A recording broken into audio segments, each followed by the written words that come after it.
ایک مرتبہ قحط پڑ گیا، مدتوں سے بارش نہیں ہو رہی تھی،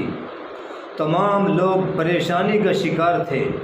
جب بارش نہیں ہوئی تو غلہ بھی نہیں اگ رہا تھا، چھوٹے چھوٹے بچے، بے زبان جانور، بیمار، تمام لوگ پریشانی کے عالم میں ہیں۔ حضرت موسیٰ علیہ السلام کی قوم ان کے پاس آتی ہے اور کہتی ہے کہ اے اللہ کے کلیم، تم تو اللہ سے بات کرنے والے ہو، لہٰذا اللہ سے دعا کریں کہ اللہ تبارک و تعالیٰ اپنے رحمت کی بارش برسا دے، اس لیے کہ تمام لوگ پریشان ہیں، پریشانی کے عالم میں ہیں۔ حضرت موسیٰ علیہ السلام نے اپنی قوم کو ساتھ لیا اور بستی سے باہر نکل گئے، اور تقریباً 70,000 کا مجمع ان کے ساتھ تھا۔ اللہ کے سامنے بڑی عاجزی کے ساتھ، بڑی تمناؤں کے ساتھ اور رو رو کر کے رب تعالیٰ کے دربار میں دعا کی ہے اور کہا کہ اے اللہ، تو اپنی رحمت کی بارش سے ہمیں نواز دے۔ تمام بچے، معصوم بچے پریشان ہیں، بے زبان جانور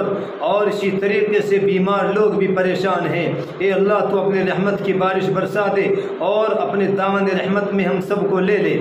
چنانچہ یہ دعا کرتے ہیں، جو دعا کرتے ہیں، بادلوں کا کوئی عطا پتہ نہیں، بادل آسمان پر نہیں آتے ہیں، بلکہ سورج کی تپش اور زیادہ بڑھ جاتی ہے، سورج کی گرمی اور زیادہ بڑھ جاتی ہے۔ حضرت موسیٰ علیہ السلام حیران ہوتے ہیں، تعجب سے اللہ تبارک و تعالیٰ سے عرض کرتے ہیں، اے اللہ، ہم تو بارش کے لیے دعا کر رہے ہیں اور یہاں پر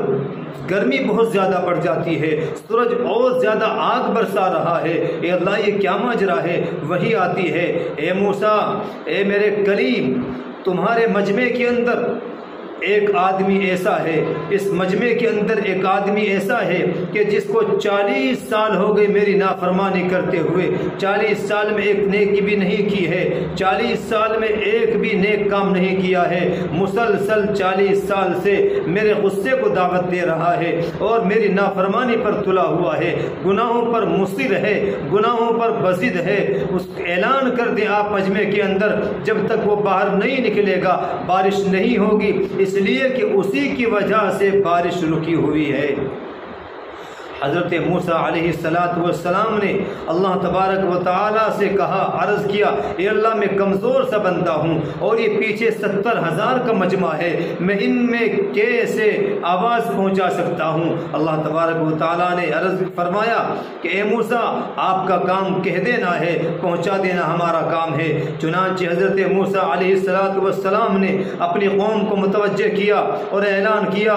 اے وہ رب کے گنہگار بندے، اے رب کے وہ نافرمان بندے جس کو 40 سال گزر گئے ہیں اپنے رب کی نافرمانی کرتے ہوئے، 40 سال سے ایک بھی نیک کام نہیں کیا ہے، ایک بھی نیکی نہیں کی ہے، بلکہ 40 سال سے گناہوں پر گناہ کر رہا ہے، باہر آ جا، مجمع سے نکل کر کے باہر آ جا، تیری وجہ سے تمام لوگ پریشان ہیں اور قحط کا شکار ہیں، بارش بھی آسمان سے رب نے روکی ہوئی ہے، تیری وجہ سے لنگڑے لوگ بھی پریشان ہیں، تیری وجہ سے اپاہج، تیری وجہ سے بیمار اور اسی طریقے سے بے زبان جانور، معصوم بچے، تمام لوگ پریشان ہیں، مجمع سے باہر نکل کر کے آجا، اپنے آپ کو ظاہر کر دے۔ چنانچہ اس آدمی نے اپنے دائیں اور بائیں جانب دیکھا اور دیکھا کہ کوئی بھی اپنی جگہ سے ہلا تک نہیں ہے۔ اس نے سوچا کہ میں ہی مطلوب ہوں اور مجھے کو پکارا جا رہا ہے، اس لیے کہ چور کی داڑھی میں تنکا ہوتا ہے، ہر گنہگار اپنے آپ کو سمجھتا ہے،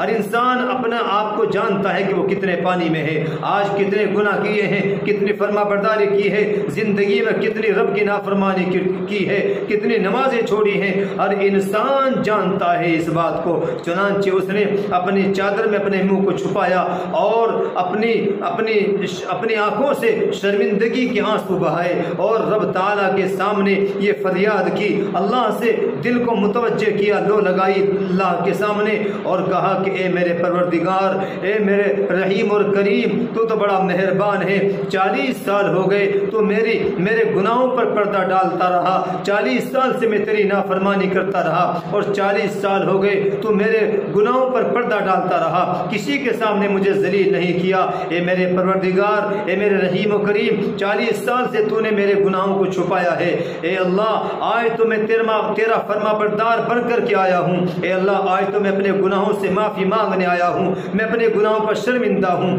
اے اللہ، اب کے بعد کبھی گناہ نہیں کروں گا، میرے رب مجھے معاف کر دے اور لوگوں کے سامنے ذلیل اور رسوا نہ کر۔ اس لیے کہ وہ جانتا تھا، اس نے سوچا کہ اگر میں اپنے آپ کو ظاہر کر دوں، باہر نکالوں تو میری جگ ہنسائی ہوگی، لوگ مجھے ہنسیں گے، اور اگر میں نے اپنے آپ کو ظاہر نہ کیا اور یہیں پر بیٹھا رہا تو میری وجہ سے بارش رکی رہے گی، لہٰذا میری وجہ سے سب لوگ پریشان ہوں گے۔ اس نے اللہ کے سامنے دعا کی، لو لگائی توجہ کے ساتھ میں، اور اللہ تبارک و تعالیٰ کی رحمت کو جوش آتا ہے، اس لیے کہ جو بندہ اپنے رب کے سامنے اپنے گناہوں پر شرمندہ ہوتا ہے اور اپنے رب کے سامنے ان آنکھوں سے آنسو نکالتا ہے، اللہ کی قسم زمین کے اندر جب ایک گنہگار شرمندہ ہونے والے انسان کا آنسو جاتا ہے، وہ زمین کے جگر کو پھاڑ دیتا ہے، ٹھنڈا کر دیتا ہے۔ وہ ٹھنڈک 40 دن کی بارش نہیں پہنچاتی زمین کے اندر، جو ایک آنکھ کا نکلا ہوا آنسو انسان کا زمین کو ٹھنڈا کر دیتا ہے۔ چنانچہ اس نو گنہگار بندے نے بھی اللہ سے دعا کی، اللہ کی رحمت کو جوش آتا ہے اور فوراً بادل آتے ہیں، بارش شروع ہو جاتی ہے۔ حضرت موسیٰ علیہ السلام نے حیرت سے پوچھا، اے اللہ، ابھی تو مجمع سے وہ بندہ باہر بھی نہیں نکلا ہے، ابھی کیسے بارش ہو جاتی ہے؟ کس وجہ سے بارش ہو گئی؟ اللہ نے فرمایا، وحی بھیجی کہ اے موسیٰ، جس کی وجہ سے بارش روکی تھی اسی کی وجہ سے بارش کر دی گئی ہے، اس نے توبہ کر لی، ہم سے صلح کر لی ہے۔ حضرت موسیٰ نے عرض کیا، اے اللہ، اب تو مجھے اس بندے کا پتہ دے دے تاکہ میں مل لوں اس سے اور اس کو جان لوں۔ اللہ تبارک و تعالیٰ کی طرف سے آواز آتی ہے، اے موسیٰ، جب وہ میرا نافرمان تھا، جب قدم قدم پر میری نافرمانی کرتا تھا، اس وقت میں نے کسی کے سامنے اس کو ذلیل اور رسوا نہ کیا۔ آج جب کہ اس نے معافی مانگ لی ہے، مجھ سے صلح کر لی ہے، میرا فرما بردار بندہ بن گیا ہے، اب میں کیوں کر اس کو رسوا کر سکتا ہوں، کیوں کر اس کی چغلی کھا سکتا ہوں؟ میرے بھائیو، اس سے ہمیں پتہ چلا کہ اگر ہم اللہ تبارک و تعالیٰ کے سامنے روئیں، گڑ گڑائیں، اپنے گناہوں سے معافی مانگیں، تو میرے بھائیو اللہ تبارک و تعالیٰ معاف کرنے کے لیے تیار ہے۔ اور اس سے یہ بھی پتہ چلا کہ آج ہم جو ذرا سی بات پر اپنے بھائیوں کے ایپ کھولنے کے لیے بیٹھ جاتے ہیں، ان کو ذلیل و رسوا کر دیتے ہیں، یہ بہت ہی گناہ کی بات ہے۔ اللہ عمل کی ہمیں توفیق عطا فرمائے۔